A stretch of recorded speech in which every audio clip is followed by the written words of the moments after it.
Welcome to Haqaiq TV.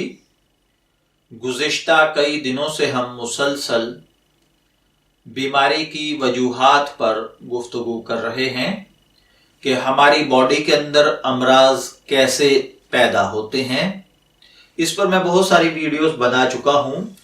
आज जो मौजू है वो है बेवक्त का खाना। देखिए, खास तौर पर शहरों में यह वबा आम पाई जाती है कि रात का खाना अगर बहुत जल्दी भी खा लिया जाए तब भी रात के 11-12 जरूर बज जाते हैं, लेकिन 1-2 बजे खाने वाले लोग भी मौजूद हैं। इधर खाना खाया, उधर सोने के लिए लेट गए। ये खाना किस तरह हजम होगा? अव्वल तो सुबह जल्दी नहीं उठेंगे, अगर जल्दी उठ भी गए तो दफ्तर की दौड़ की वजह से 1 कप चाय पिया और दफ्तर भाग गए। वहां जाकर चौकीदार से नान चने मंगवाए और जैसे तैसे खा लिए और खाते हुए उनमें ऐब निकालते रहे। यहां 3 बातें गलत हुई। अव्वल, सुबह जल्दी न उठने की वजह से नमाज छूट गई।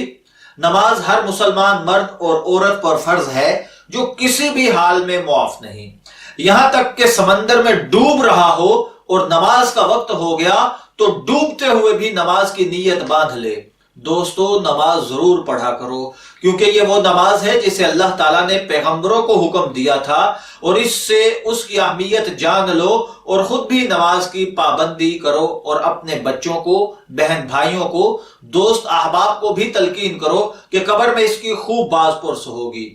दूसरे नंबर पर, खाली मैदे अंग्रेज की सुन्नत पूरी करके चाय का कप जल्दी जल्दी मैदे की नजर किया और भागे। तीसरे नंबर पर, दफ्तर पहुंचने पर नान चने खाए, जो तर्जे मुआशरत के साथ सूट नहीं करते, और अल्लाह ताला जल्ला जलालहू के दिए हुए रिज्क को खाते भी रहे और कीड़े भी निकालते रहे। क्या ये इस अल्लाह ताला की नाराजगी का बायस नहीं है? जब तुझे पैदा करने वाला तुझसे नाराज होगा तो सोचो तुम्हारा कहां ठिकाना होगा। तो कैसे तंदुरुस्त रहा जा सकता है? इसलिए मेरे भाइयों, ये तीनों बातें अपने जहन के अंदर बिठा लीजिए। आका सल्लल्लाहु अलैहि वसल्लम का भी ये फरमान है कि अगर खाना आपको पसंद ना हो तो उसमें कभी भी ऐब ना निकालिए।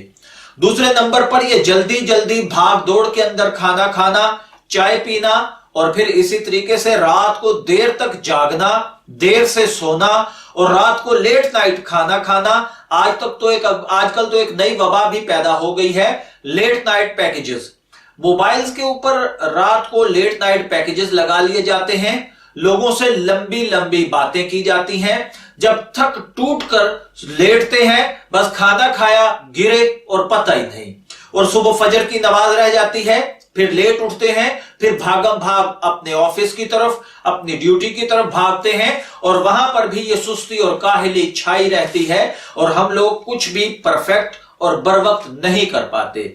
यही वजह है कि हम जब अपनी नींद को डिस्टर्ब करते हैं तो हमारा स्टोमिक प्रॉब्लम पैदा होती है, और उसके साथ ही नींद डिस्टर्ब होने की वजह से हमारा वजूद डिस्टर्ब होता है। और ये नींद की खराबी, नींद की कमी या टाइम का ऊपर नीचे हो जाना, ये मेरे और आपके स्टोमिक के ऊपर बहुत बुरे असरात डालता है।